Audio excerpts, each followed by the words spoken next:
To the Municipal Planning Commission meeting for Wednesday, September 7th. It is not too bad, 5:03. I'll call the meeting to order. Has everyone had an opportunity to review the agenda? Anything to add, change, or otherwise? Member Gullickson. Thank you, Chair Creasy. I'll move the agenda as presented. Thank you. All those in favor? Very well, that's unanimous. And our meeting minutes rather from June 15th. Get a chance to look those over? Anything missed or incorrect that we need to adjust? Member Gullickson? No, Sorry. Okay. I'll do it. I reviewed it. I didn't notice anything, so I will move the minutes as presented. Thank you very much. Anyone else, anything? Those minutes? Very good. All those in favor? Thank you. So before we get underway with our one and only permit application, wanted to welcome our Senior Development Officer, Beth McLaughlin. It's a pleasure to have you on board. I understand that you're in charge this evening from the administrative point of view. Manager Nancy has thrown you to the wolves and let you sink or swim for your first meeting.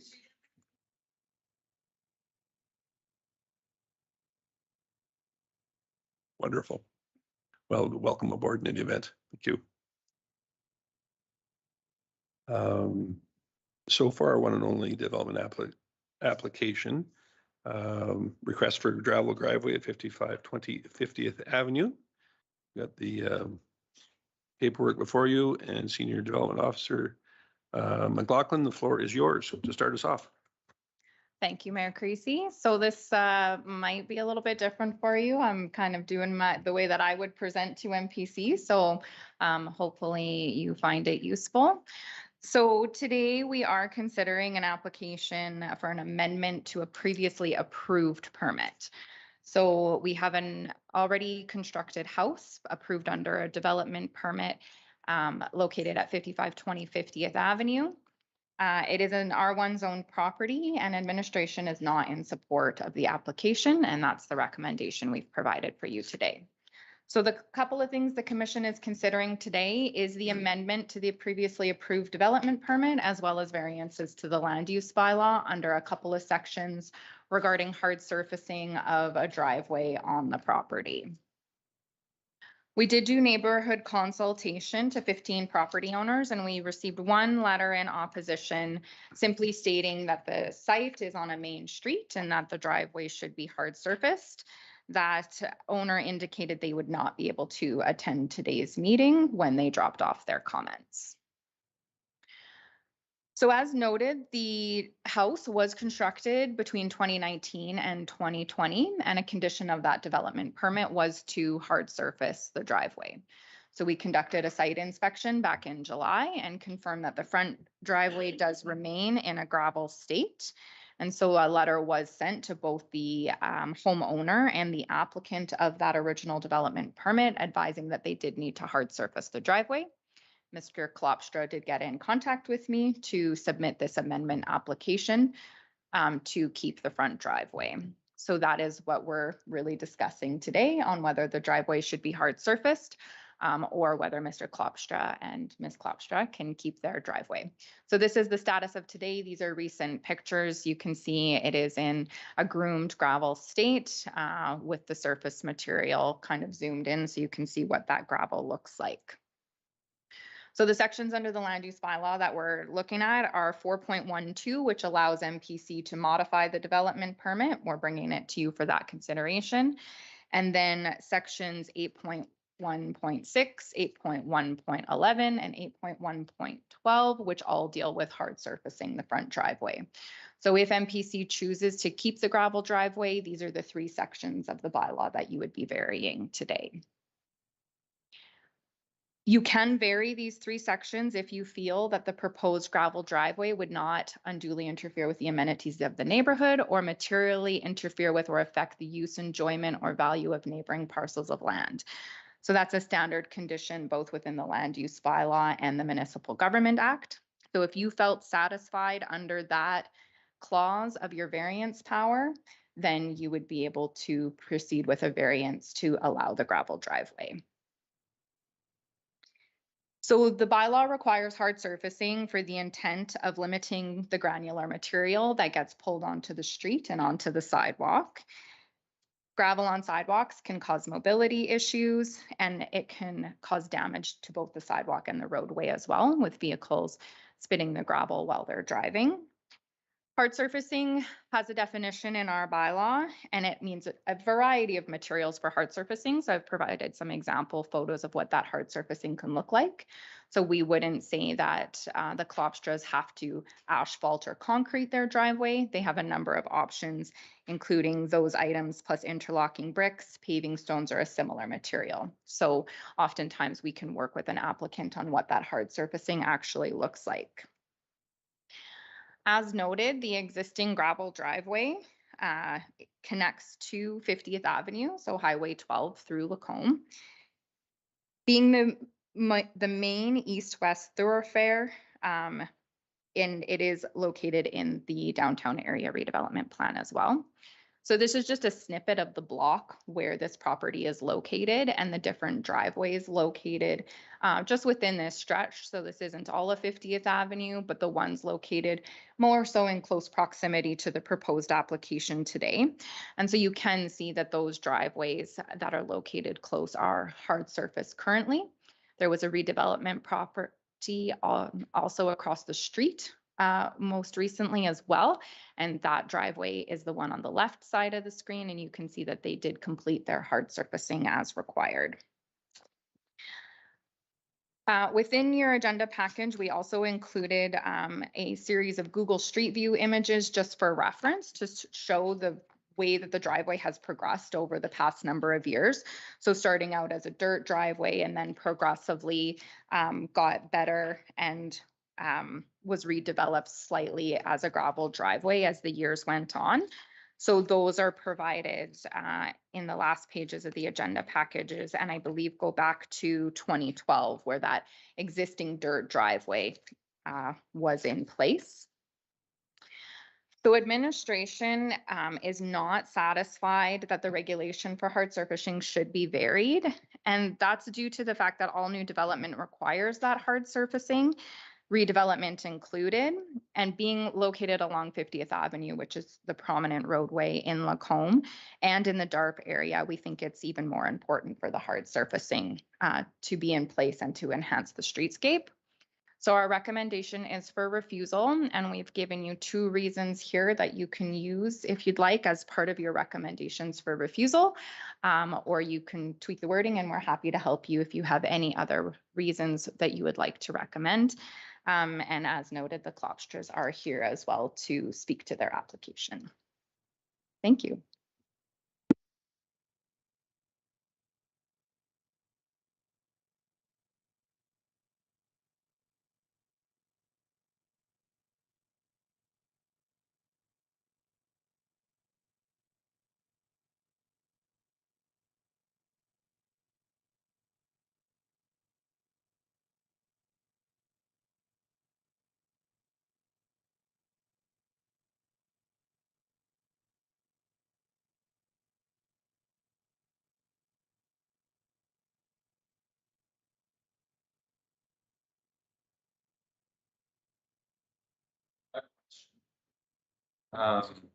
More for clarity on the bylaw. So it says where a front garage is provided, the front driveway should not be wider than the width of the garage. So I'm just curious because the driveway is also wider than the width of the single car garage. It goes right to the property line. Is that referred to in the 8.1.12? Like what does?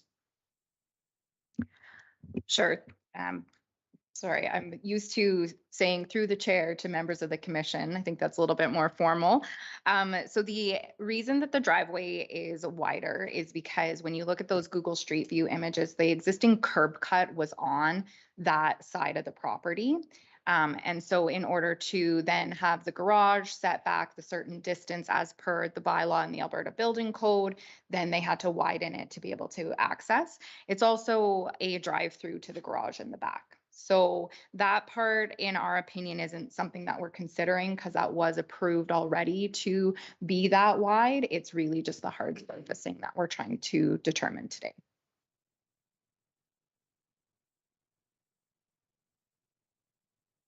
Yes, that's correct. I had one other question then. So are we looking at the hard surfacing is only required from the property line 6 meters in? No, we would be looking at the hard surfacing all the way to the garage door. And that is in one of the sections. The front garage. That's, yes, to the attached garage is what we would have it to. So that would be, So,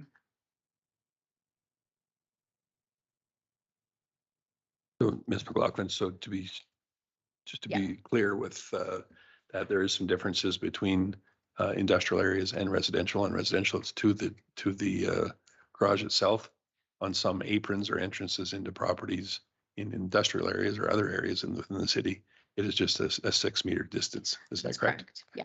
So we read the sections as a combined, right? So we're reading all of the sections together. So it does talk about 6 meters, but then the next section talks about hard surfacing provided to the garage doors. So in this case, we would be going all the way to the garage doors. Anything else, Member Nowichin? Member Ross? Thank you, Chairperson Creasy. First, I guess, first of all, you built a beautiful house and you're absolutely wonderful people, but I kind of almost as frustrated with Ridgestone for not, how many houses they built in this community, and high-end houses, I may add. They've done a beautiful development and doing another one. Like, did they not stipulate to you kind people that this is to be concrete or hard surface? Because I feel you've been kind of misinformed of, and yet you have a deposit, like is a deposit of fulfilling their permit been returned? Obviously that hasn't been met, so that we still holding the deposit then as well, right? So I feel bad for you folks that really your developer should have represented you more Me too. appropriately. I mean, that was 3 years ago. If we had received a copy of that, then we could have followed up on it. And as it was, this was kind of a surprise to us a month ago or whenever it was that I got the letter that it was supposed to be concrete or whatever. We would not have put all that gravel in there because I especially brought in 3/4 inch wash screened rock so it would kind of match the house. And I thought it looked good. We were trying to keep the country look of it. Trying to keep it the way it had been before. Beth, you did mention that you said it was a dirt driveway, but actually that's a little bit. It was an unkept gravel driveway. So when we bought the property, I brought my box scraper in and scraped it. And once you got the grass and everything, it had grown in because it wasn't really used anymore. They couldn't drive through there because the trees were blocking the driveway. So it was a gravel driveway when we bought the property. And at that time, we asked if we could move the driveway or change it at all. And that was all we know about, was that we were supposed to keep it the way it was at that curb cut and so on. Then Ridgestone did the application and got the permit, but we never saw a copy of that until, like I say, whatever it was, a month or two ago. So so unfortunately, we put a lot of work into putting that really nice gravel in. I leveled it out and I thought it looked really nice for the old heritage of Lacombe on Main Street. And I never really considered that we were actually breaking the law by having it in gravel. I thought, like I say, that we were kind of keeping with the old heritage. Now, something I just read there was that the overlay, are we in the overlay of heritage? I thought the overlay ended at the C&E Trail. Has that changed? Because For the DARP overlay you mean, you're referring Yeah, to? For the DARP Heritage downtown. I thought, at least unless it's changed, but I thought that overlay ended, but I could be wrong. A fair enough question. I'm sure administration will come up with an appropriate answer to that. I'm not necessarily sure it is of any consequence in this particular matter, but we'll certainly find out for that. Yeah. Yeah, Okay. for sure. Are you aware of the exact location currently? It is part of, so I don't know if perhaps thinking that it might not be part of the DARP is that there is the Old Town Main Street district is broken into commercial and residential. So commercial ends at a certain point on 50th Avenue, and then the residential Old Town Main Street starts. So there is two, and it is a little bit confusing because it's called the same thing. The only difference in the wording is residential and commercial. So that could be Okay. the difference. We're thinking that the C&E trail is where commercial ends, but residential begins, and it is part of the DARP. Both of which fall under the DARP That's right. umbrella. Yes. Okay, does that help a bit? Okay. As No, I far was just as far as curious the if that made exact any extent of difference. it, I don't know, but Yeah. I mean, we could certainly, it's, So in the meantime, if you've looked at it, I would like to think it looks really nice. I think it's one of the nicest driveways, but maybe I'm a little bit biased, but I think it looks really nice, and I don't think it really brings down the Main Street. What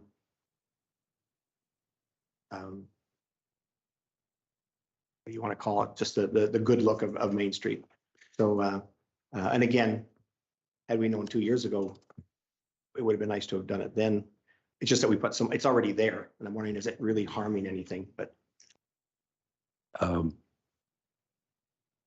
so as far as the aesthetic of it, to be honest with you, I kind of agree with you. It does look nice. mhm, However, that is just one factor of many that go into the reasons why council has seen fit to demand hard servicing, Mhm. street maintenance, safety that was outlined, Yeah. windshields, on it goes. I mean, I do feel for you if in fact your contractor of choice was left in charge of securing these agreements and whatnot, which mhm. they're certainly capable of.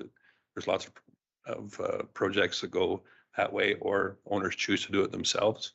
Mhm. That is between you and your builder. Mhm. However, and I mean, it truly is unfortunate if you didn't know about this until then, and I have no reason to doubt your word. Mhm. Unfortunately for me personally, this doesn't change the fact that the reasons that we have for hard surfacing are pretty concrete, so to say. Yeah, They're there for perfectly logical, good reason. yeah, mostly for safety, right?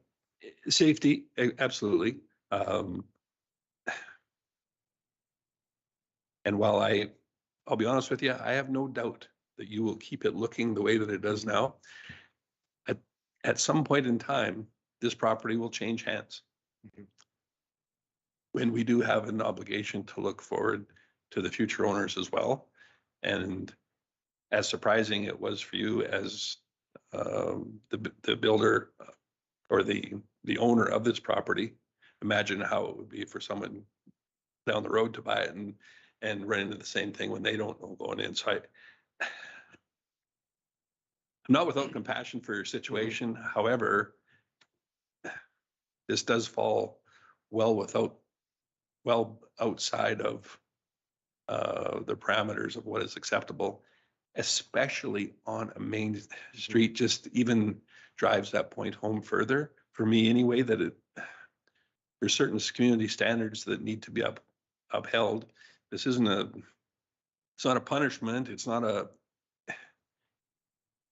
They're brought about for good reason. Mhm. And it's a difficult thing for me in this particular instance to support changing this after it was already agreed to be done that way. Mhm. Obviously by a third party, by a builder, which is unfortunate, and perhaps perhaps in future that may be something that the planning department or council wants to look at by requiring signatures from both. Yeah. It may not be, but maybe it will be, because this is a very unfortunate thing. It's not like you've cut a lot of corners on this project No. to suggest that you're doing this purposefully at this late No. time in the cycle of the project. I'll put it that way. It wasn't intentional to be. No, I have no doubt of that. Illegal. I have no doubt of that. Member Gullickson. Thank you, Chair Creasy. I like the look of it also. I think it looks terrific. But I'm in the same position as the chair regarding the bylaw and the ruling. I would hope, and maybe I'm mistaken, but is there another way? And maybe other members might have some ideas on this to retain this look and still meet the criteria with some kind of a sealer or epoxy or something that might make it into a hard surface without digging it all up? Is there options to that? Have you considered any of that? Like, I know you see some that have it's almost like an epoxy and or a gravel underlay and it holds it all together so it doesn't move around, obviously. That's the idea behind it. Now, maybe that's more expensive even, but I don't, it might be an option. But I also agree that it needs to be hard surfaced.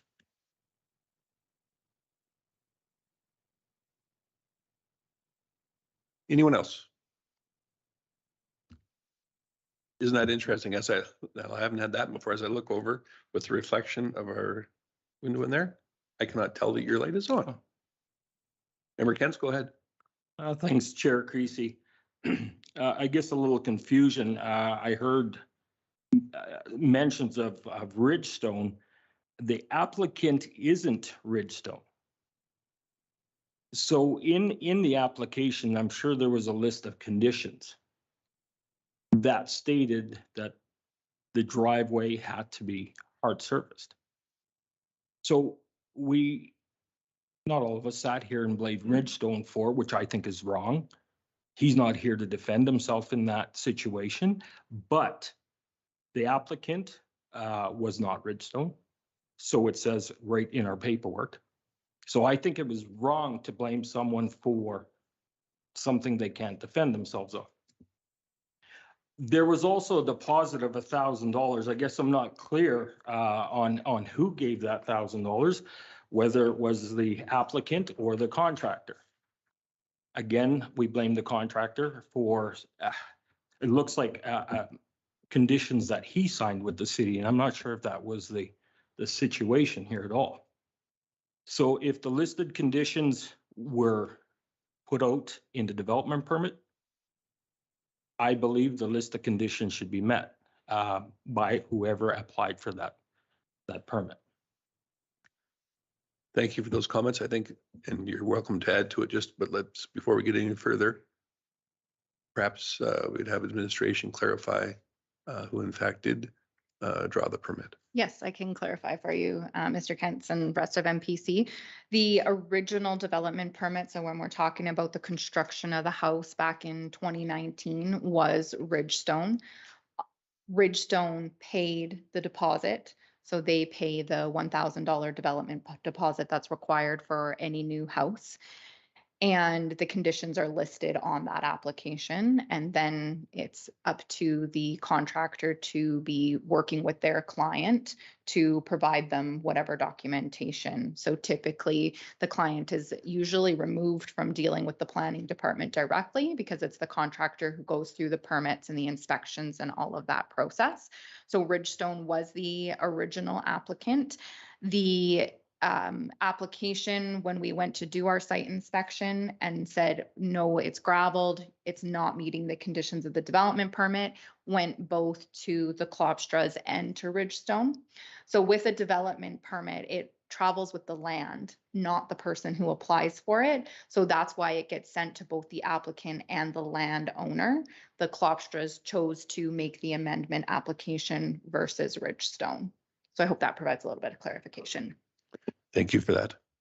You can continue. That was the only point, or you have others? Feel free to proceed if you do.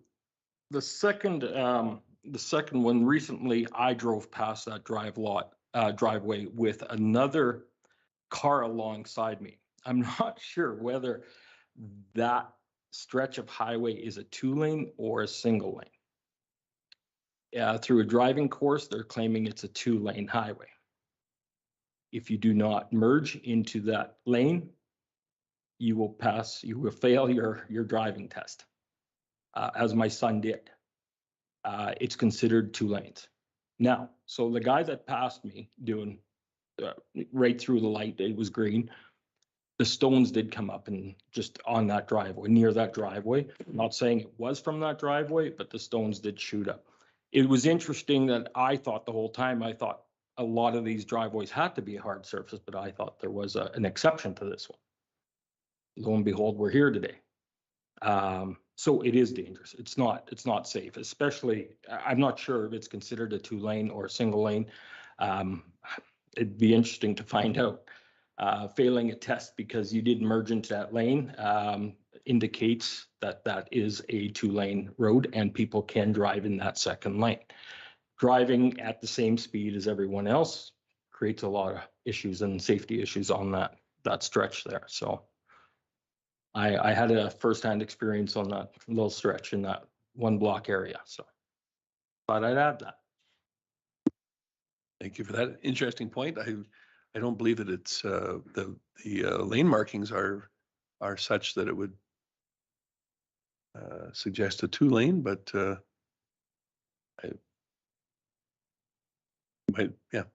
if that's something that is a concern, we'll find out if it is. My expectation is that it's a single lane there, but otherwise they would have been painted differently. Interesting enough anyway. Member Ross.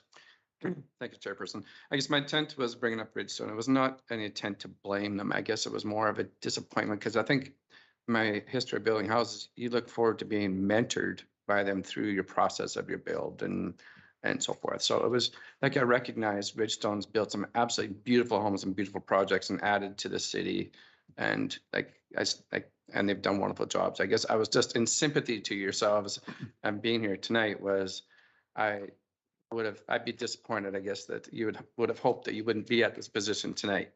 I'm just saying that as, feeling for yourselves as the kind people you are. I would have hoped that Ridgestone would have mentored you through that specific, that every other house that they built is hard surface front.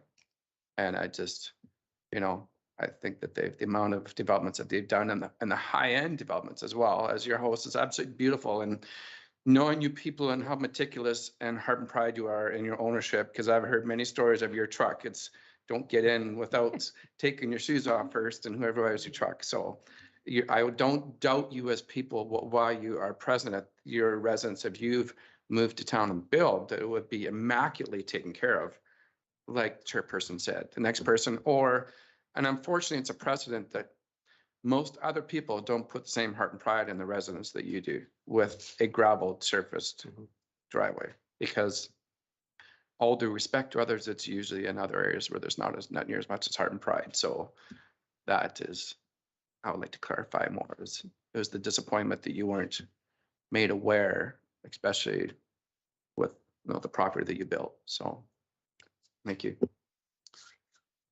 Any other members have any questions or concerns? So Daryl and Alice both, a little unusual to seek input from proponents. However, I do believe in an open process, so I'll give you an opportunity to add anything or clarify anything, however you'd like to do to close, because it looks like everybody's kind of had their say here. Is there anything that you would care to add? Well, if it's appropriate, I would say in the future, so this sort of thing wouldn't happen again. It would be nice if the landowner, like now we've got a letter. Would it have been possible if the property owner would get a copy of those permits too, or something sooner than now? Or is that a possibility in the future that would be something you would consider? Because I could see this sort of thing happening more often, that you find out later that if the builder didn't fulfill the full permit, right? Because he was the applicant, right? So anyway, that's just a suggestion, I guess. Appreciate that and a fair comment. Certainly nothing that we're going to commit to this evening, but I think we'll take it under advisement because it's in no one's best interest, whether it be our administration or the public at large, to have confusion with this type of thing. We want things to be as clear and precise as they can possibly be. In this particular instance, something has fallen short. Where that blame lies, I don't think is nearly as important as how we Oh, totally. remedy it moving forward. No, I don't want to blame. I'm just. No. Yeah. That's, which is fine, but no, certainly take that point under advisement. Anything that we can do to streamline the processes, make them clearer. I think you'll find that both administration and council is willing to do so. So appreciate that suggestion. Thank you.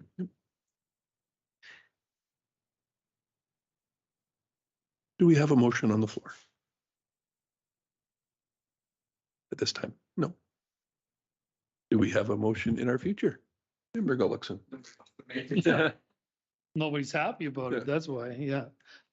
Thank you, Chair Creasy. I'll make that motion that Municipal Planning Commission refuse a hard surfacing variance to allow a gravel front driveway instead of the previously approved hard surface front driveway as per development permit 61/251.0619 on the land zoned R1 residential detached district and part of the downtown area redevelopment plan, Old Town Main Street District, residential district located at 5520 50th Avenue, Lot 1 and 2, Block A, Plan 3590P for the following reasons. The proposed variance to hard surfacing requirement for a front driveway unduly interferes with the amenities of the neighborhood by causing a granular material to be dragged onto the sidewalk and the street, which can cause damage to municipal infrastructure and cause a safety issue of pedestrians, reducing the aesthetic appearance, I don't agree with this one, of 50th Avenue, where the majority of the front driveways are hard surfaced, with all newly developed properties complying with the hard surface regulation. We may have to get Reader's Digest involved in future motions. That Thank you for that, was Member a long Gullickson. one. That's why nobody wanted to do it. As presented, yeah. Not seeing a bunch of other mic lights on, so one last opportunity. I will call the question then. All those in favor? I see none opposed, therefore that is carried as reluctantly, for what that's worth.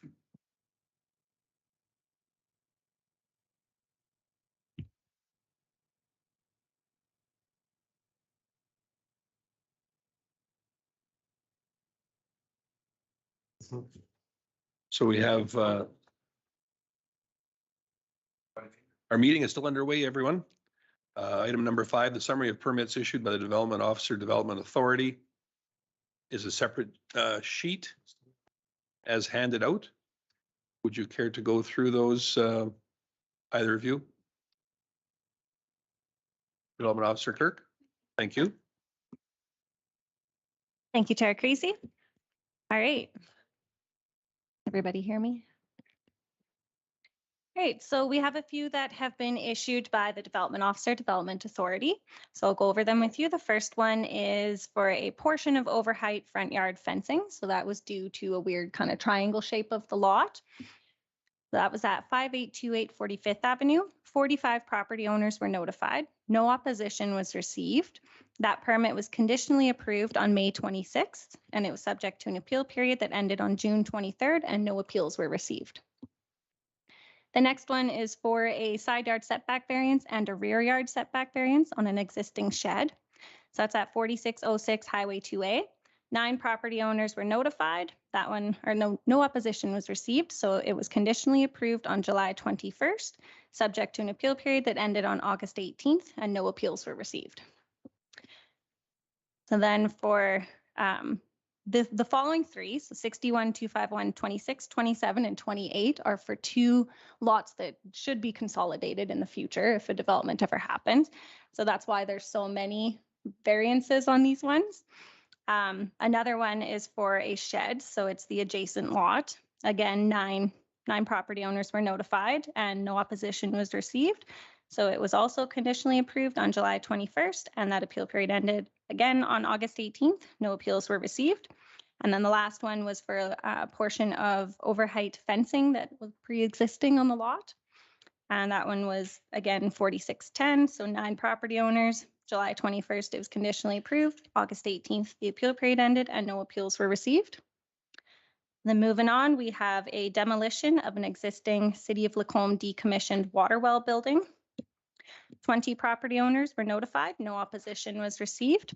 That one was conditionally approved on August 12th. The appeal period ended on September 2nd and no appeals were received. So before that building's actually taken down, we have to wait for confirmation of services cut back. So it might be a little bit before you see that. And then the last one is for discretionary use occupancy, a fitness facility. That's at Bays 5 and 6, 5372 Len Thompson Drive. 6 property owners were notified. No opposition was received. That one was conditionally approved on July 27th. The appeal period ended on August 25th and no appeals were received. And that's at the Blue Collar Garage. Wonderful, thank you. Just one question with respect to the existing sheds. What is it that brings these to light? Is it generally when a property is changing title? Yeah, usually it is based off of a compliance certificate. So when a lot is for sale, they'll ask for that. And then we let them know if their buildings are located in accordance with the land use bylaw. If they are not, then they can go through various variance options depending on how old it is and what was previously approved and whatnot. So yeah, this one we found 3 variances that were required and no opposition was received. So they were all passed.